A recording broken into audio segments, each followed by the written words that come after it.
Are you curious about launching a beverage brand in 2024? Stay tuned as that's exactly what we're going to be discussing today.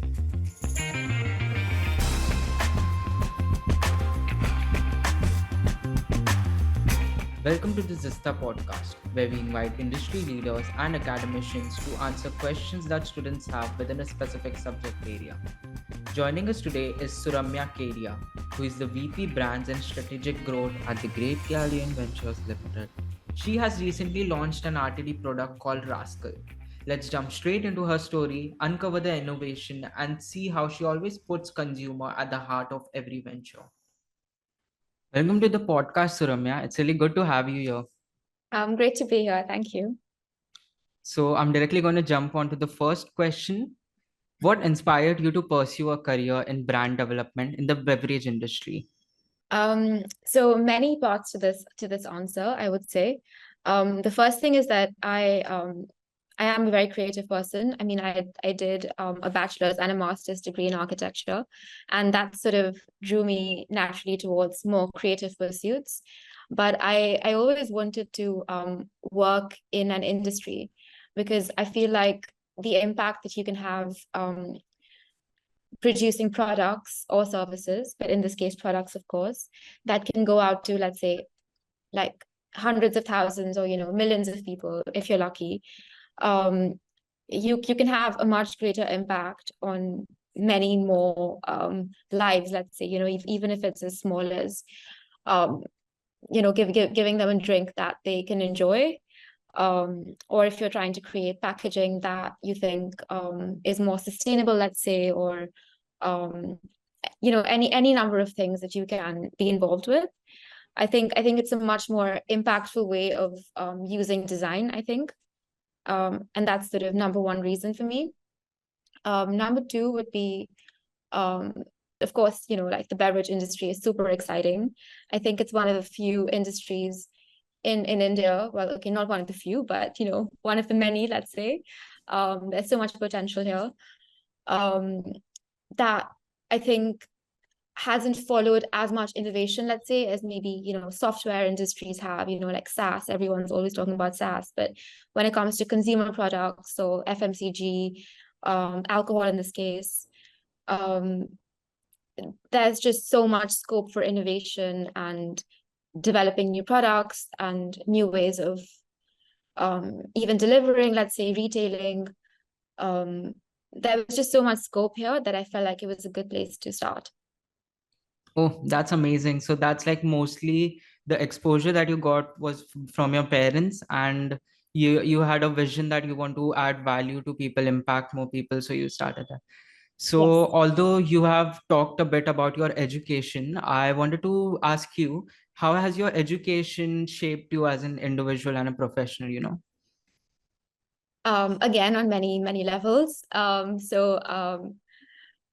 Let's start with my bachelor's. That was in the US at Wellesley College. It's an all women's college in Massachusetts.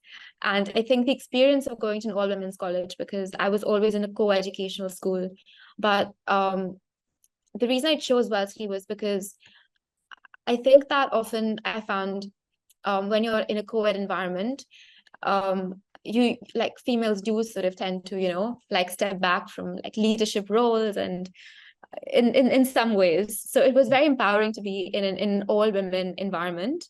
But luckily we also had cross registration with a couple of schools, so I did a lot of my architecture classes at MIT, which was also a pretty mind-blowing experience. And I learned there that if if you have the will and determination, you can do anything. So since then, I think being thrown into the deep end, I realized everything is really possible. You just have to like know what's worth your time and what's worth the energy that you put out and how to prioritize. And my master's was in Denmark at this in this small town in Denmark called Aarhus. It's the second largest town in Denmark, so I shouldn't say it's small, but it's still small compared to Indian standards. And I was really fascinated by I've always been a very abstract thinker. So I was really fascinated by multiple things. One was how do you, um, how do you capture like emotion, and how do you and how do you make that into physical manifestation as a building. So some of the work I did was like trying to visualize sound waves, let's say, or music, and creating a language for, translating music to architecture. But at the same time, I got really interested in, as I was saying, industrial processes. So very, very diverse work here. So I also did some, let's say, projects with that were construction related. Um, so I was looking at, how like potentially if you had if you only use robotic construction, let's say in a very remote area of like an island or a disaster struck zone or something like that, like these are potential sites. How could just one robot, let's say, build like a shelter, So I also got to work with like small scale robots, because they had a lot of those in the school, and it was very interesting. So I guess to tie it all up, um, yeah, I think my education taught me versatility, taught me resilience, and also instilled in me this sort of sense of wanting to add value to people's lives. That's amazing. So as since you've been in and out of the business like since a really early age, my next question is regarding that. What are some of the key trends and challenges in the beverage market today? Okay, well, the key trends, let's say, since we spoke about women earlier, the number of women drinking alcohol is growing definitely. Between the ages of 25 to 30, that's sort of the main demographic. So there's obviously huge scope for innovation in that space, and there's a new white space being created there. Um, um, then I think more linked to what I've been recently doing, the RTD, the ready to drink segment has been growing a lot. It's roughly been around 10% and will continue to do so if everything goes as predicted until, let's say, 2026, 2027. So there's a lot of scope there as well. And um, cider as well. So, all of these new categories are really growing. Um, and challenges, I think the age-old challenges, every state in India has its own excise laws, like own, laws and regulations that are linked to the alcohol industry. And there's very high interstate duties. So if as, like an Indian player, you want to expand, sometimes it only makes sense to bottle locally in that state. And that does tend to cause quite, like, it's there's quite a few hurdles. It's not as easy as, like launching in one state and then you're pan India. So I think there's significant barriers to entry for each state that I think has been a challenge that I've been that has been on my mind. Okay, I understand. Like if you're marketing something like an alcohol in another state, that would have some certain restrictions and stuff. Well, even just the duties to get into the state would be much higher because you're producing it in a different state. So you can't be as price competitive as products that are bottled in Oh, that state, let's say. Yeah, that's one of the main ones. yeah, which brings me to the ready to drink product that you have recently launched, Rascal, which I must say is like a really unique name. Like the labels also stand out. So I see it comes from like a really artistic perspective. So I wanted to understand what prompted you to launch Rascal. So very interesting story. I like when I say that children will always follow in their parents' footsteps. I resisted that for the longest time, just because it was going to come to me so naturally. I didn't want to join the business at all, except one day, maybe like around 3 years ago. We were speaking, and my father was, really interested in like like the hard seltzer trends. And I also sort of, if you've heard of White Claw in the US, um, I, eh, that's I have. that's a very that it's almost a cultural phenomenon. So it's basically spirit and soda. So like seltzer water is just soda and it's spirit, but it really like exploded in the US, and it started trickling down into different parts of the world. And that was one of the main sort of indicators that the RTD boom was coming. And I sort of took that as a starting point and then basically adopted this project. And, because I like to do things from start to finish. So obviously the RTD industry growing at 10% in India, worldwide it's also growing quite a lot. But also just simply wanting to innovate in terms of product category, because like the population is growing increasingly young.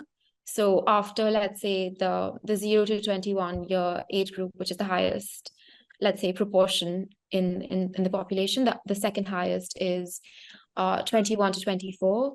And that's sort of like, that's it seemed like quite a shame to just be drinking, let's say, beer, or new variations of beer, or the same old spirits, because for like a younger generation who have new values, and they're exposed to a whole new world, and bright young minds and wanting to do so much more, um and also with that comes like an expanding social awareness, right? And new ways of, let's say, hanging out or partying. um so it seemed like a good time to have um a unique product, basically. That's amazing. So you looked at statistics, you looked at a trend, the demographics and everything, and basically you went for the product that you wanted to launch. And I see that the product is more like a youthful kind of, it has Mhm. given like youthful kind of approach. It has those teeth and tongue coming out of the label. And Yeah, also, I think the tagline, which says no regrets, just stories, if yeah, I'm right. yeah. Yeah. Well, yeah, that definitely is sort of like Gen Z inspired. It's not specifically, so the way I classify Gen Z is not just age group, but I think it's a way of thinking. So, it's not just I don't know when the age ends for Gen Z. Is it 25 or 26 currently? Yeah, I think Something so. like that. Yeah, something Something like like that. that. Yeah. So it's not just the age, but it's also the way of approaching things. There's this sort of openness to doing things differently and doing things their own way, and experimenting, and like, if you fail, but it's on your terms. If you succeed, but it's on your terms. And um you know it's you're no longer doing what your parents' generation did, or even millennials did, for instance. They're sort of breaking boundaries and breaking barriers, and no regrets to stories just sort of came from that attitude. That's amazing. I think if I go to a bar and I see the menu and I see Rascal in it, and I think it's something that I'll order just because of the name, just because it stands out. Yeah. Amazing. So, moving on to the next question, I wanted to ask you, can you tell me a little bit more about your role as the brand developer of the company? Okay. So initially I started just doing marketing for the existing portfolio brands. So this was before Rascal was developed. Um, and at that stage, actually, is when I realized that it's very hard to rescue an old brand that might not be working, because before you develop a brand, you really have to know your consumer. Um, because there are two strategies to selling. You can push the sale to the consumer. You can obviously like lower your prices, or you can try to push it that way. But the only sustainable way to grow a brand, um both culturally and financially, is by creating a desire for the brand in the consumer. So I started by actually studying, and that's what I'm currently doing, like the demographics of the geography that we're mostly in, to understand like, you know, what motivates consumers in each of the different segments. That you have to sort of combine with the company's overall strategic goal. So what are your financial goals, let's say, or, you know, your goal could be that I want to be in 10 different Indian states by the end of, let's say, 2024. Or your goal could be that I want to be, you know, the company that has, let's say, random number 30% market share in the vodka segment. So you kind of have to define your strategic goals over 3 to 5 years at the very bare minimum, and consider what resources you have as a company. So what are your financial resources? How are you going to be spending them over the next 3 to 5 years? What are your other advantages? Let's say you have a manufacturing advantage, or you have a retail advantage. You know, you could be a retailer, or you have a strategic partnership, let's say. So you kind of have to evaluate what you want and where you are right now, and then prioritize, you know, with the different segments. And that's kind of how you'd approach either developing or growing a brand. Sometimes it could also include axing a brand. So maybe a brand is just no longer working with your goals, and that can be a very painful process, but I think that sometimes has to be done in the service of the greater good for the company. So kind of like revamping a brand or changing a few things. Um, well, like you would do studies, you know, you can do consumer surveys, let's say. You can test, okay, first of all, if a brand isn't working, you kind of have to find out, okay, why isn't it working? You know, is it actually the packaging, or have I not got the message out to consumers, or is my distribution network not as good as it should be? You know, should I be available in more shops, or should my sales team be pushing more, or, you know, what's going on there? Like, you kind of have to figure that bit out first. And once you know the problem, then you kind of have to suggest solutions. Okay, if I fix this, will consumers like it or not? And there are many agencies out there who you know, do consumer research for you and help you out with that. If you're comfortable, maybe you could share a few examples, like a few of those strategies that have worked, or something that has something that you changed and it worked out well. I can talk about Rascal. Maybe that Yeah. might be very simple example. Like the packaging we just worked on, like this is maybe the third or fourth iteration, and I mean, I was quite determined that it won't go out into the market unless the packaging, the blend, everything is market tested, and that can be kind of a considerable initial investment upfront. But I think you know, then the numbers will speak for themselves once the brand is out in the market, and then consumers are actually sort of appreciating the product, because you did take consumers' opinions and also opinions of people in the trade, because at the end of the day, you need them to stock the product, or, you know, advertise the product on your behalf to the consumer. So it has worked well for Rascal. And I mean, I'm quite pleased to say that in the first month itself of, you know, being launched, we launched in November, in MP, which is where our distillery is, and a manufacturing plant. And that's sort of like a pilot state. It's achieved approximately 7% market share in the first month, which is sort of quite unheard of for a new category. So, you know, I think if you do the groundwork, and, you know, you're patient, and, you know, you can, the results justify it. That's amazing. Those are some of the amazing insights that you have shared. I'm sure it'll help someone who's like planning to start their career in the beverage industry. Thank you so much for joining us today, Suramya. Thank you. Thanks for It was having a me. pleasure speaking to you. Likewise. Thank you. I hope you liked this session. Suramya has shared some amazing insights and learning, and I'm sure there'll be something that you have picked out from the session. For me, it was how you should put the consumer at the heart of everything. If you like the content we share, do subscribe to our YouTube channel and follow us on audio platforms like Spotify, Apple Podcast, and Google Podcast. Till we meet again, I'd say stay curious.